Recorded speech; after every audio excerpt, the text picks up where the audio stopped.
تیم تحقیقاتی بین‌المللی شامل دانشمندان دانشگاه کلن آلمان و پژوهشگران دانشگاه‌های متعددی در تهران و نیز دانشگاه سیدنی استرالیا نشون دادند که با وجود تنوع درونگروهی اقوام ایرانی، کل این استخر ژنی در طول لااقل 5000 سال پیش و به احتمال بیشتری لااقل از 10000 سال به این طرف بدون تغییر باقی مونده.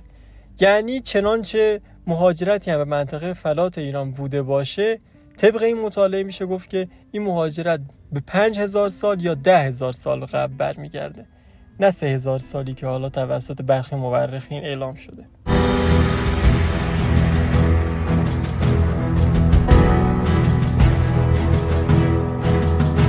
محققان در این پژوهش داده‌های ژنتیکی 1021 داوطلب رو تحلیل کردند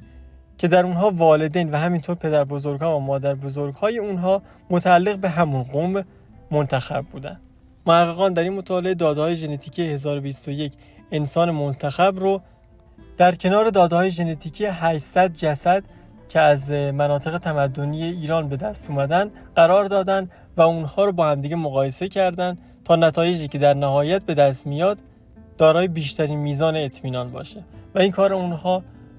ما رو به نتایج این مطالعه دلگرم‌تر میکنه. همچنین در این مطالعه از مردم سیستان به صورت جداگونه از مردم سایر نقاط بلوچستان نمونه برداری انجام شده تا تفاوت‌ها و شباهت‌های اونها آشکار بشه. البته برای ما مشخص نیست که این نمونه گیری به چه شکلی بوده، اما در هر صورت میشه گفت که این معتبرترین مطالعه ژنتیکی بوده که تا کنون بر روی اقوام ایرانی انجام شده. تجزیه و تحلیل ژنتیکی گسترده این مطالعه روی گروه‌های مختلف قومی ایران نهایتاً نشون داده که از لحاظ ژنتیکی گروه‌های مختلف قومی ایران مانند فارس‌ها، کردها، آذری‌ها، لرها، مازندرانی‌ها، گیلک‌ها و عرب‌ها به طور نزدیک به هم مرتبط هستند و تقریباً از لحاظ ژنتیکی هیچ تفاوتی با هم دیگه ندارن. اونچه که در این مطالعه مورد توجه ماست اونه که سیستانی‌ها و بلوچ‌ها در این مقاله به صورت جداگونه نمونه برداری شدن و در نهایت هم از لحاظ ژنتیکی کاملا شبیه هم از آب در اومدن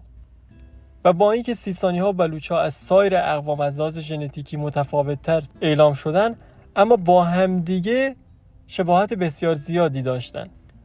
و این مسئله تئوری تاریخی که بلوچ‌ها رو از اقوام اصلی تشکیل دهنده سیستان معرفی میکنه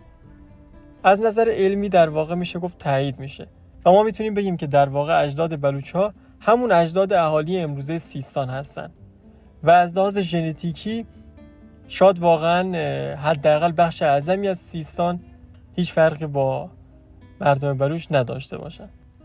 چرا که بعضی فرضیه‌ها اینطور عنوان میکنن که بلوچ‌ها و سیستانی‌ها دو نژاد مختلف هستن و بلوچ‌های فعلی ساکن سیستان رو صرفاً مهاجر عنوان میکنن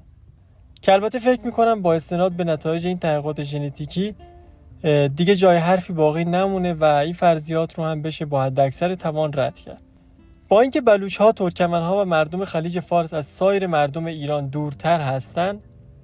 اما همچنان بیشترین شباهت ژنتیکی رو با سایر اقوام ایرانی دارن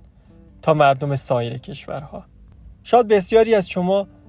در پاسخ ما بیاید و شباهت‌های زبانی رو به عنوان دلیلی بر شباهت‌های ژنتیکی بیان کنید، اما جا داره بگیم که شباهت‌های زبانی واقعاً دلیل بر شباهت‌های ژنتیکی نمیتونن باشن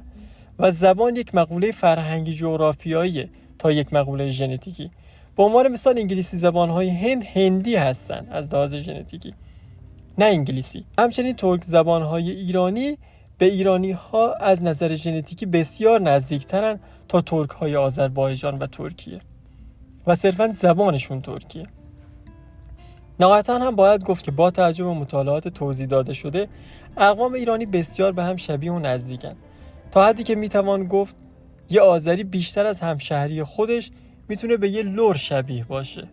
هدف ما اینجا صرفاً علمی و تاریخی بود، هرگز